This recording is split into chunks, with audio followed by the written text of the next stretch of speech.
Hi, John with eTrailer. If you're looking to keep an eye on the cargo in your truck bed, then check out this GCH third brake light camera that we installed on our 2019 Ford F250 Super Duty. You guys that have the tailgate cameras know that if you have your tailgate down, you're just getting a view of your trailer hitch, the bumper hitch down there. Now, in a gooseneck or a fifth wheel situation, that's not going to help you out at all. So, if we switch back now to that camera, we do have a clear shot of our trailer, and it's going to help us back up and line up to it. So a lot of you guys out there with toolboxes, you ask the question, is the toolbox going to block the view? And in our case today, it does. Now, you can do a couple of things to alleviate this. Obviously, if you're working out there, you need a toolbox. They do have the ones that are flush mounted with the side of the bed, so that would probably allow more of a field of view so that you could see your gooseneck ball here. The other thing you could do is we do have magnetic attachments that you could magnetically attach to the ball here with a little flag to help you line it up. Other than that, there's not a whole lot you can do. If you're running a fifth wheel trailer, the fifth wheel could be in the view, but if you have the choice to remove your toolbox, that's probably going to be your best bet. If you're interested in this camera, you think it's going to work for you, stick around, we'll show you how to install it. Now to get started with our installation, we'll come to the rear brake light here, and we're going to remove the 4 screws. I'm using the T20 Torx bit.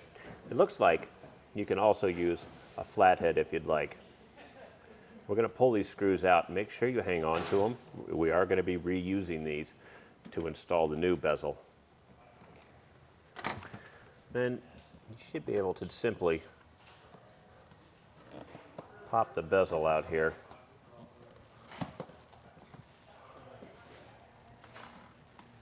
You'll see the factory wiring back here. If you've had to replace your light bulbs back here, then you know how to do this. Now when we're running our wire through, we need to go in the center slot here and go down into the cab. And chances are you can go into the back seat and you'll be able to reach your fingers up behind the headliner and pull this down. So here's the wire that we pulled through here.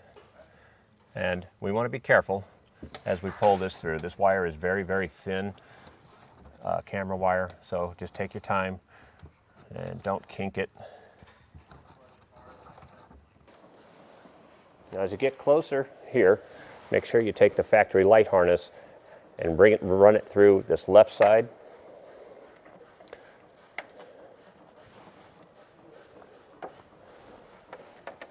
And it'll end up mounting like this here, but first we're going to install the gasket. So we've got some alcohol here, and we're going to prep the surface, the paint surface here, at least get the dirt off. Now the kit comes with a foam gasket that we're going to install. If you don't want to perform your own magic trick like we have to do here, you could put the foam gasket on before you run the wire into the truck. In this case, we're going to have to do a magic trick. So we'll do this, flip it over. Oops. All right. So this side is going to have some tape that we remove, and this will be the adhesive side. The wire has a notch in the plastic right here. That'll go down. And then we'll just peel and stick this foam gasket to the inside of this bezel. You can see it stepped up right here on the flange.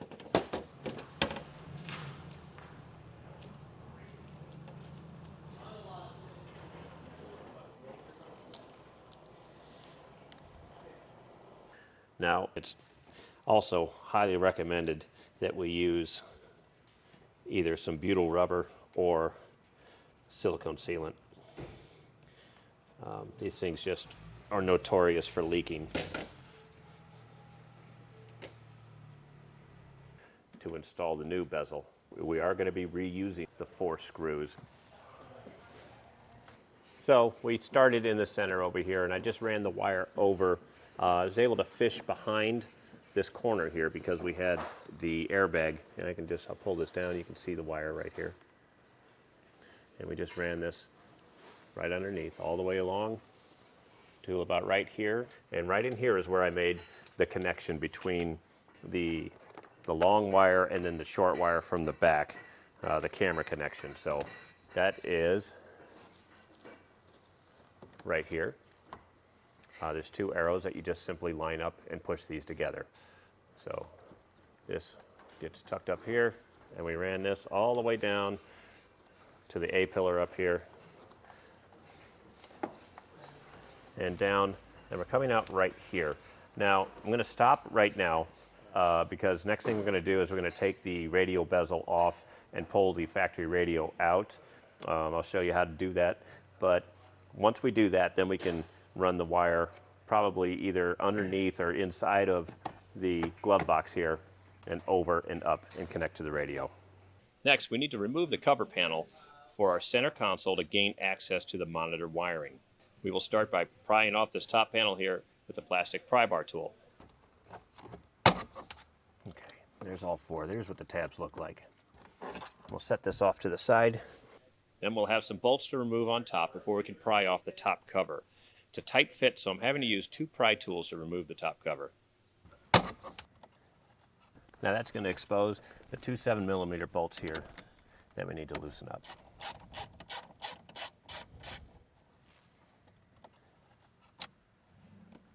With our 7mm bolts removed, we're going to be pulling straight out on this plastic. It's being held in by clips, so just we're going to put some force on it this way. The screen itself will stay. Okay. It's not the whole base down here, it's just this section here. Now, we're going to have some connectors on the back side. I'm going to try to get this so you can see it. This is the connector for the hazard light, and what you'll do is just get your finger in there. Here's the tab here, and you push it towards the wires and pull out. So you'll have a bunch of these clips around here that we need to remove. So the last two on the bottom I wanted to show you, they did work a little bit different, but both the clips were still on the bottom. This larger one for the volume knob, you can see the retainer here. It's the same concept, just push this retainer up towards the wires. You could probably get it with your thumb. So that's that one, and this one on the other side works the same way. It's still the same thing. You're just pushing up towards the wires, pinching and pulling out. There's going to be four 7mm screws here that we need to unbolt out of here, and that's going to be that's so we can remove the unit here that we need to get on the back side of.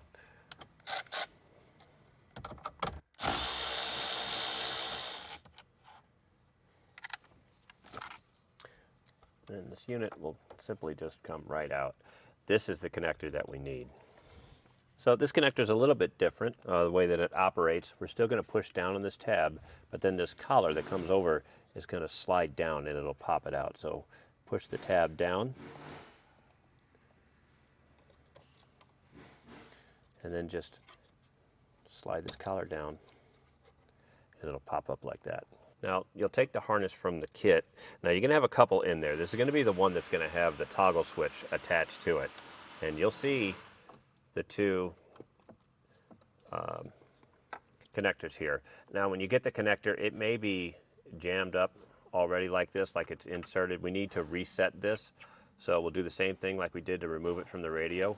We'll slide that down, and then you'll see these clamps here. Just squeeze those together, and it'll lock into place, and you heard that. Now it's ready to go into the back of the radio. So we'll insert our harness for the camera system. Just place it in there, and as you push, that collar will come back and just want it to lock into place, just like the factory unit. And then we'll take the other end of that, and we'll do the same thing.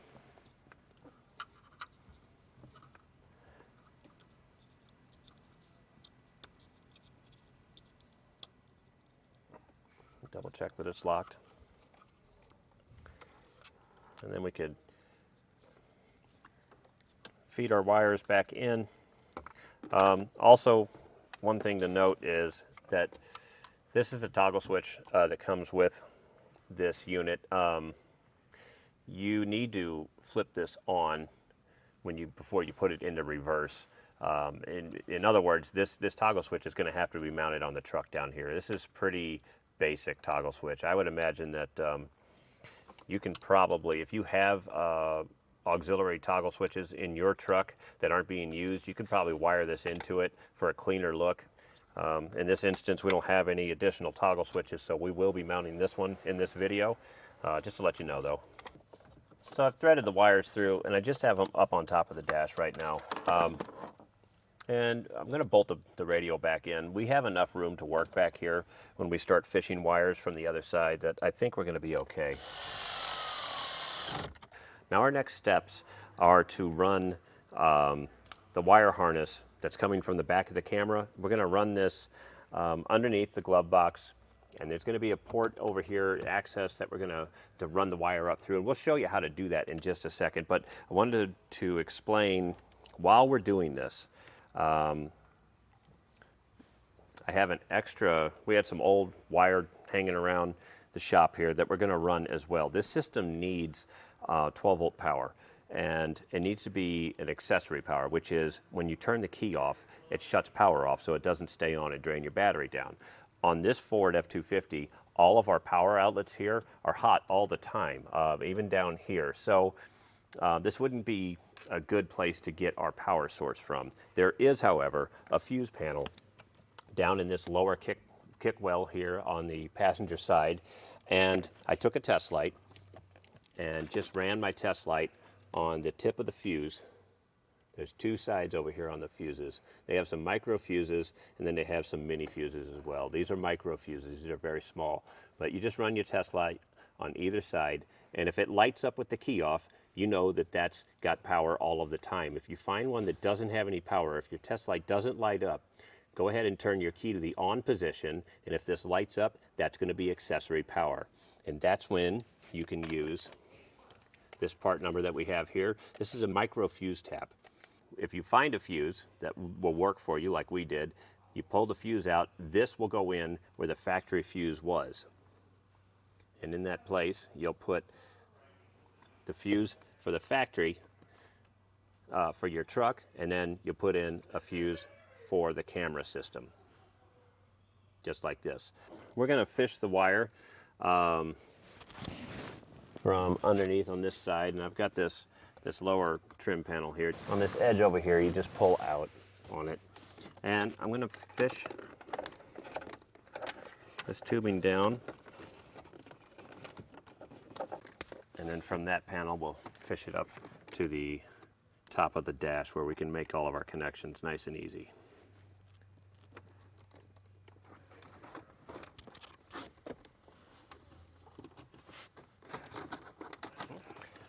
And then we'll just do the same thing from this location to get us up to the top of the dash.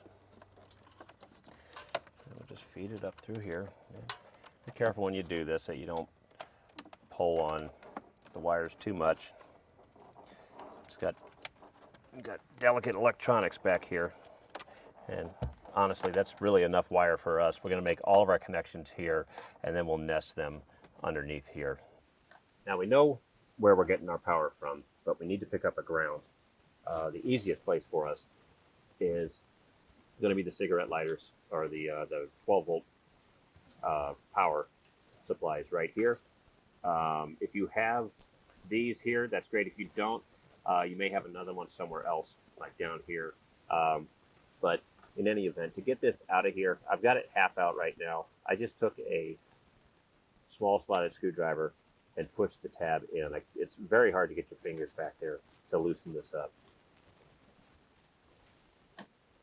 Now I've already tested this with my test light, and our ground wire will be this one here. This is blue with a black tracer. So we're going to make some connections up here on the dash before we drop these down and make our ground connections. So you have these lines here that'll match up with these. So simply just plug these in.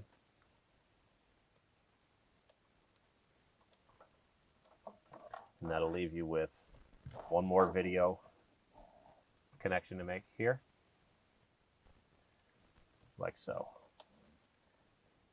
So it's a good idea to tape these up so that they don't come loose with vibration. These trucks don't, they ride smoother than they used to, but a little insurance here so that you don't have problems in the future goes a long way.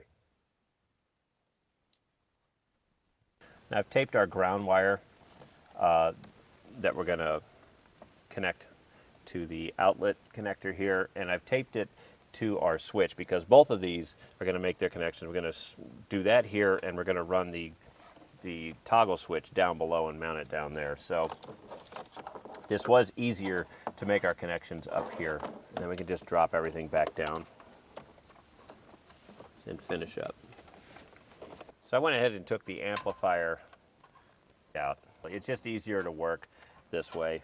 Okay, so we have our ground wire here, and we have our toggle switch. So this is good. We'll leave this for right now. We'll make our connections and clean this up in just a second. So also, that's not included in the kit. I've just got this type of splice connector here. It's going to wrap around our wire, our ground wire that we're going to be attaching will be on the inside like this. And we'll use pliers and just pinch down on that metal tab, and that'll make the connection for us. It's just kind of hard to show this on camera and do it at the same time here, but we'll get it.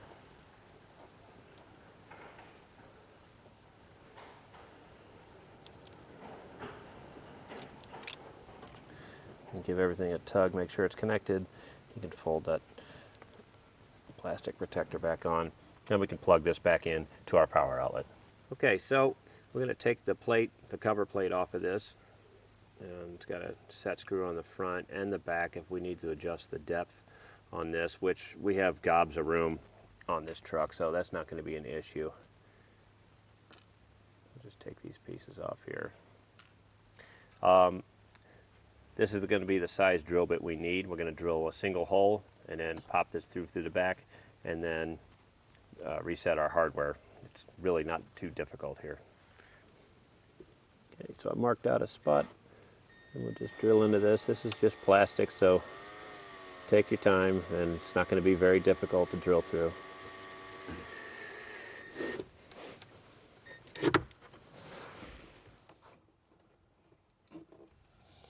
Now, if you're going to be using this switch as well, the plate, the on-off plate, is keyed, so it will only go on that switch one way.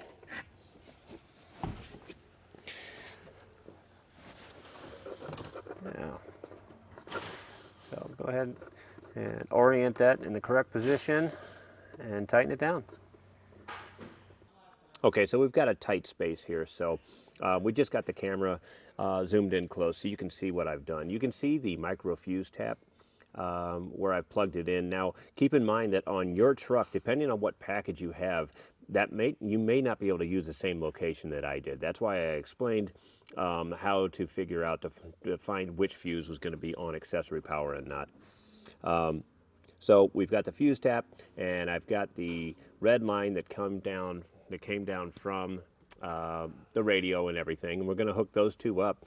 And really, that's going to be it for the connections for the backup camera. Now, I'll replace the amplifier and put it back in. Then we're going to loosely connect the front cover panel on here and make all of our connections so that we can test the camera before we actually snap the dash back together. Okay, so we have the truck running, and everything's just kind of loose right now. With the toggle switch down here, we can flip that to on. And then you can put the truck into reverse. And in our instance, you'll see the truck bed camera right here. Now, what happens with these, if you don't remember to flip the toggle switch up, what you're going to get is either, in our case, this is our rear-facing camera that's on the tailgate, and that's looking down at the ball hitch there. But when you flip it on, you end up with a split screen. and it just kind of glitches, I guess is the right word for it. So that's why they have the toggle switch there. So as long as you remember to flip that on before you go into reverse, then you'll get your truck bed camera. And if you don't flip it, then you're going to get your tail light camera. Now with everything working properly, I'm going to button this up with some zip ties and put everything back together. And that's going to be just about it for the installation. And that was a look at some of the features in the installation of our GCH third brake light camera on our 2019 Ford F250 Super Duty.